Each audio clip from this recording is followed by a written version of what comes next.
Mr. Smith. Madam Chairwoman, Ranking Member Burr, and members of the committee, happy Monday, and I thank you all for inviting me to share my experiences today as a combat veteran struggling to find employment in this difficult economy. My name is Eric Smith.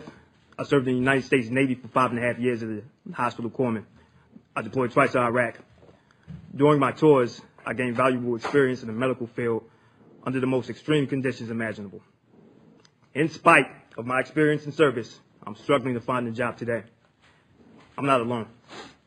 Although mine is just one story, I know that my experiences are mirrored in the over 200,000 Iraq and Afghanistan veterans who are struggling to find work in today's economy.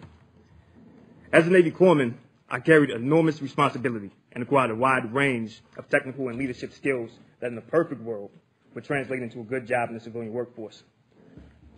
I enlisted at 17.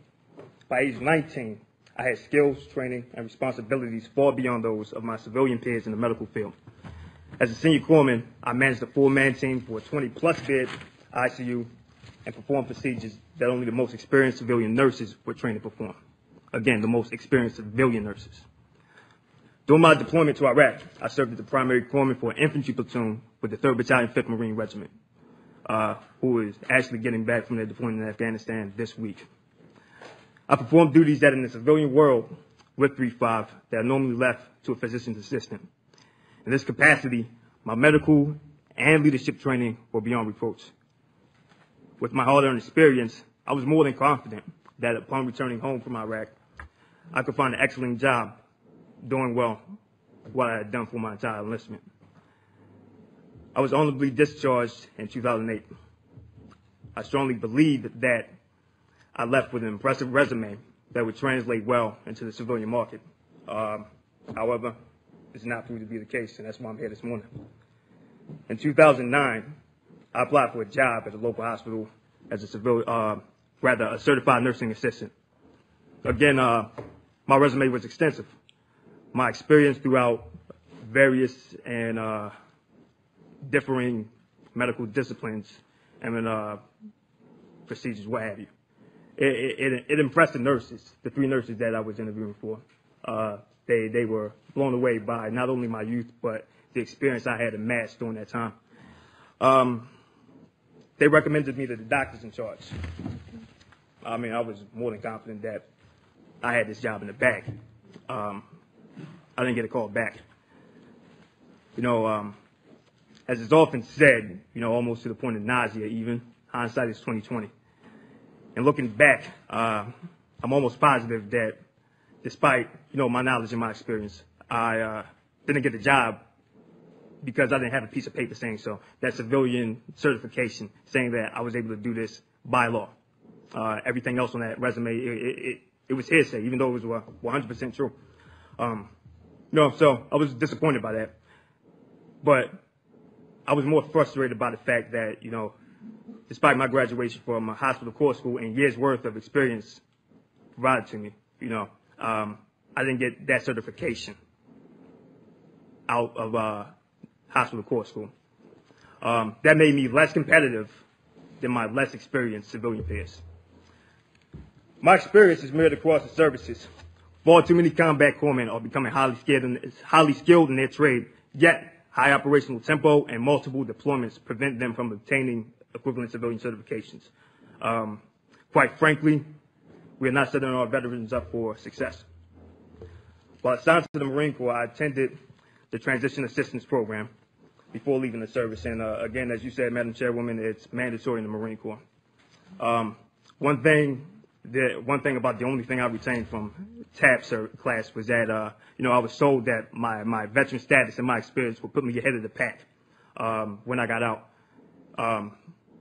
In fact, you know, despite that, I don't think that I'm on the level playing field with my civilian peers. In the military, I was more than qualified for the positions that I applied for in the civilian workforce. As a civilian, however, my military education and training did not translate because I didn't have, again, that piece of paperwork saying so. The resume that I thought would put me ahead of the pack, in my opinion, put me far behind. Today, several years later, I'm struggling to find a job and utilize the skills that the Navy spent over $1 million and nearly 6 years to give me. Unfortunately, my story is not unique, nor is it limited to veterans seeking work in the medical field. There are thousands of highly skilled veterans with training far beyond that of their civilian peers that cannot seek equivalent employment outside of the military. Additionally, the leadership and management skills that veterans have obtained in combat are being overlooked by a civilian workforce that does not understand their experience. As an Iraq veteran and proven healthcare provider, I am unable to continue on that capacity right now without going back to school to relearn what the Navy already taught me. Additionally, there is no tool currently that employers can use to understand my military resume and vice versa to translate that my military qualifications into that corporate language. One is desperately needed, as I think we can all agree on. To find a solution to this issue, I joined Iraq and Afghanistan Veterans of America, or IAVA. 2 weeks ago, 27 of my fellow veterans and I came here to Capitol Hill as a part of IAVA's Storm the Hill 2011. Throughout the week, we met with 117 officers, 57 members of Congress, and staff members to ask them to commission a study and report about how the military vocational skills and certifications translate to the civilian world. If this tool existed, I believe that I would have been able to leverage my military training into gainful civilian employment. If it existed, I believe we also would not be living in a country where Iraq and Afghanistan veterans are consistently unemployed at rates that are 2% higher than our civilian peers. Excuse me. As the civilian unemployment rate declines, joblessness among new veterans continues to skyrocket. It's unacceptable.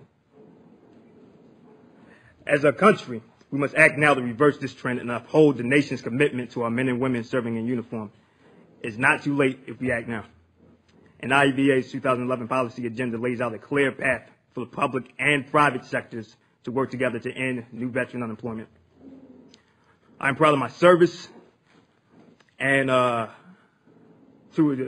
proud of my service to my country, and also the brothers and sisters that I fought beside in Iraq. I'm just one man, but my story reflects the struggle of over 200,000 veterans in the current job market. I'm asking you now to show them that you have their backs. Thank you for your time. Thank you very much, Mr. Smith.